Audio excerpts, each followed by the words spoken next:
अब देश का सवाल क्या है? देश का सवाल है कि क्या खैबर पख्तूनख्वा में कमजोर पड़ी है पाकिस्तान की सेना? क्या पाकिस्तान पर टीटीपी तालिबान का कब्जा हो जाएगा? 3 मोर्चों पर घिरी पाक की सेना टीटीपी बीएलए से मुकाबला कर पाएगी? इमरान को सजा मिलने के बाद क्या फिर से जल उठेगा पाकिस्तान? ये कई सारे सवाल हैं। इन सवालों पर हम चर्चा करेंगे, समझने की कोशिश करेंगे। संजीव श्रीवास्तव विदेशी मामलों के जानकार मेरे साथ मौजूद हैं। अरविंद सिंह तेजावत विदेशी मामलों के जानकार हैं। Lieutenant general retired Sanjay Kulkarni defence expert मेरे साथ हैं। मुजाहिद जाफरी पाकिस्तानी पत्रकार मेरे साथ मौजूद हैं। सबसे चर्चा करने की कोशिश करूंगा। सबसे पहले मैं चलूंगा संजीव श्रीवास्तव साहब के पास। संजीव साहब, मैं आपसे ये जानने की कोशिश करता हूं, जिस तरीके से पाकिस्तान की स्थिति खराब है, पाकिस्तान की ओर से लगातार ये संकेत जा रहा है कि कोई फर्क नहीं पड़ता, बहुत बड़ी बात नहीं है, हमारे लिए मुट्ठी भर ये टीटीपी के लड़ाके हैं, हम इंतजार कर रहे हैं, लेकिन लगातार वो हमले पर हमले करते जा रहे हैं।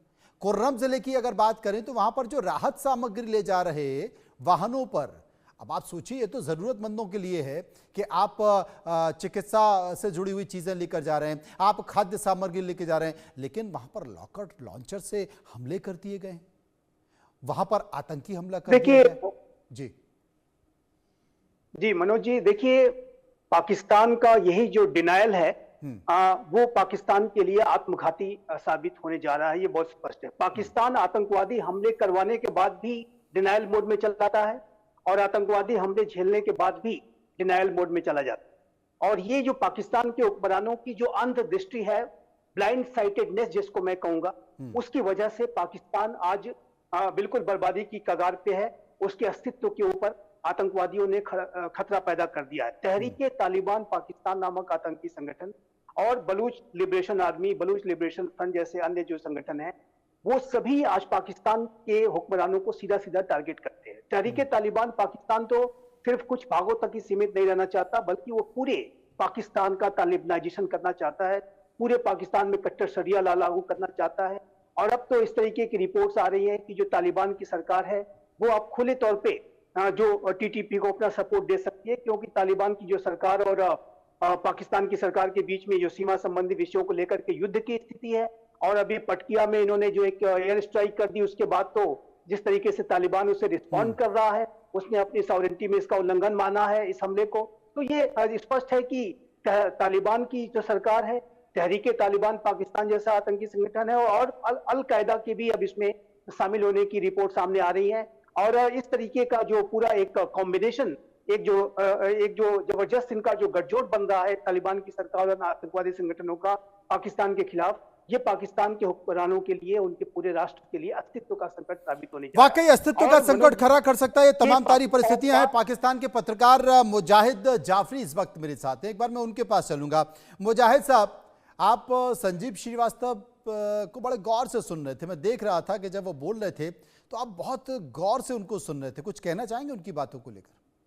असल में उनकी अपनी बातों में ही कॉन्ट्रडिक्शंस हैं, मैं इसलिए गौर से सुन रहा था। पहली बात तो ये है कि कुर्रम जो है वो एक ट्राइबल एरिया है जहां ये अटैक हुआ है। दूसरी बात ये है कि गौर से मैं इसलिए सुन रहा था, चले आज ये तो माने है कि पाकिस्तान ये झील कर भी डिनाइल में जाता है, ऐसा नहीं है हजूर। आप अगर इसकी बैकग्राउंड देखें तो जो साहब मेरे से पहले गुफ्तगू फरमा रहे थे, मैं चाहता हूं वो अपनी इंफॉर्मेशन को अपडेट कर लें, क्योंकि ये कुछ 3-4 साल पुरानी इंफॉर्मेशन है जिस पर वो बात कर रहे थे। अब चीजें बहुत डिफरेंट हो चुकी हैं। बाहर से बैठ के कमेंट करना इज समथिंग एल्स। जो बात कर रहे हैं, जो कुर्रम की आप बात कर रहे हैं, वहां पर शिया सुन्नी का भी आपस में टकराव हो रहा है। ये जो आतंकी संगठन है, फरमाइएगा क्या कहा आपने किया है कि जिसकी वजह से शिया सुन्नी के बीच में भी सेक्टेरियन वायलेंस शुरू हो गया। ये बिल्कुल लेटेस्ट इंफॉर्मेशन मैं बता रहा हूँ, ये 3 साल पहले की बात नहीं कर रहा। ये मैं अभी आपको जो लेटेस्ट वहां पर हुआ है, जो सेक्टेरियन वायलेंस पिछले महीने में हुई है, नवंबर में इतने बड़े संख्या में लोग मारे गए, एक पूरे बस के यात्रियों को, जो शिया यात्री थे, उनको मैसेकर किया गया, और उसके बाद जो है शिया सुन्नी का जो कॉन्फ्लिक्ट वहां शुरू हो गया है। और कुर्रम जो जिला है, जाहिर है कि बेहद संवेदनशील है, उसको भी आप नहीं संभाल पा रहे हैं, आप पूरे पाकिस्तान को नहीं संभाल पा रहे। आप क्या बात करते हैं? अपने अंदर की स्थिति को करने का मौका देंगे कि अगर आपने आपका जो यही डिनायल है, आपका जो यही डिनायल है, इसी के ऊपर मैं बात कर रहा हूं। चलिए आप अपनी बात कर लीजिए। मुजाहिद साहब एक बार अपनी बात